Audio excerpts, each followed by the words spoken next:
Puis Marie-Pierre, qu'est-ce que tu as eu comme résultat?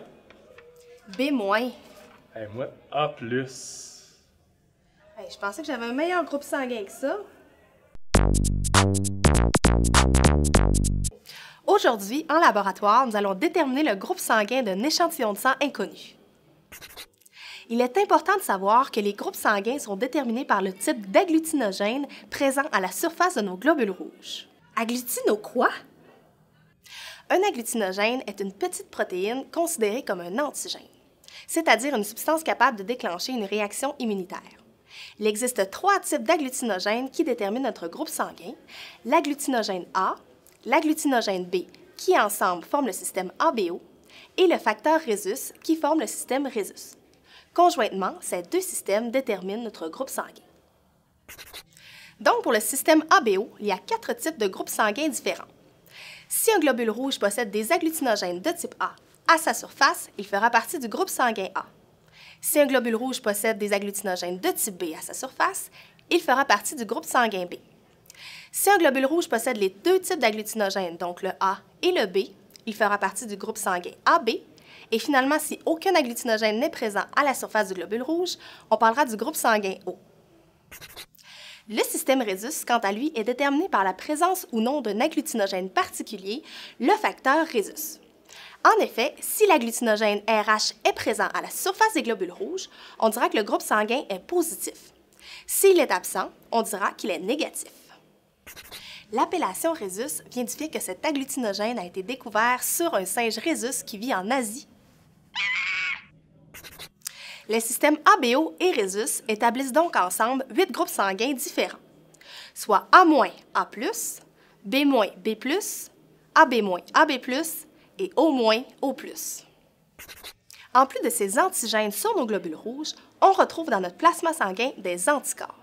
Ces anticorps, qu'on appelle agglutinines, servent à défendre l'organisme en cas de présence d'agglutinogènes étrangers. On retrouve 3 différents types d'agglutinines, soit l'anti-A, l'anti-B et l'anti-RH. Remarquez que leurs formes sont complémentaires aux agglutinogènes associés. Dans le cas où des agglutinogènes de type A se retrouvaient en présence d'agglutinines anti-A, il y aurait agglutination, c'est-à-dire formation de caillots sanguins. C'est pourquoi les agglutinines présentes dans notre plasma sanguin ne sont pas complémentaires avec nos agglutinogènes. Par exemple, si mon groupe sanguin était A négatif, mes agglutinogènes seraient de type A et mes agglutinines de type anti-B et anti-RH. Si des agglutinogènes de type B ou RH entraient en contact avec mon sang, il y aurait une réaction du système immunitaire, donc une agglutination. Voici un tableau qui répertorie les agglutinogènes et les agglutinines de chacun des groupes sanguins. Si on regarde le groupe sanguin O négatif, par exemple, on voit que ces globules rouges n'ont aucun agglutinogène à leur surface, ce qui signifie qu'ils possèdent les 3 types d'agglutinines dans son plasma sanguin, soit anti-A, anti-B et anti-RH. Maintenant que l'on connaît bien les antigènes et les anticorps qui déterminent notre groupe sanguin, faisons notre petite expérimentation. Donc, en plus des lunettes de sécurité, nous aurons besoin de notre échantillon de sang inconnu, d'une petite plaquette ayant 3 cavités, d'un compte-gouttes, de 3 cure-dents, de gants et des 3 types d'agglutinines possibles, soit anti-A, anti-B et anti-RH. La première étape est de déposer 3 gouttes de sang dans chacune des cavités de la plaquette à l'aide du compte-gouttes.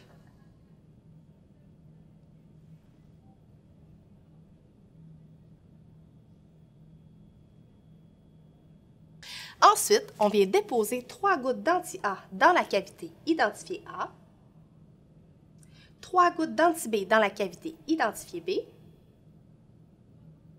et 3 gouttes d'anti-RH dans la cavité identifiée RH. Puis, on mélange le contenu de chacune à l'aide d'un cure-dent différent.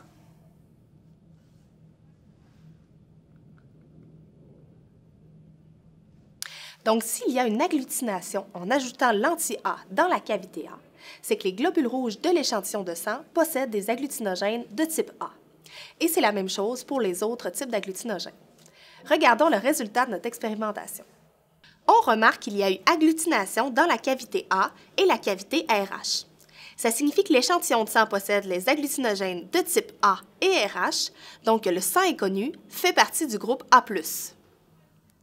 Si tu as d'autres questions sur les groupes sanguins, n'hésite pas à consulter notre site Internet et à t'abonner à notre chaîne YouTube.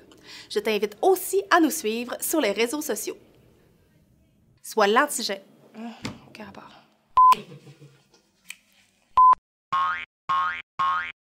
Bye!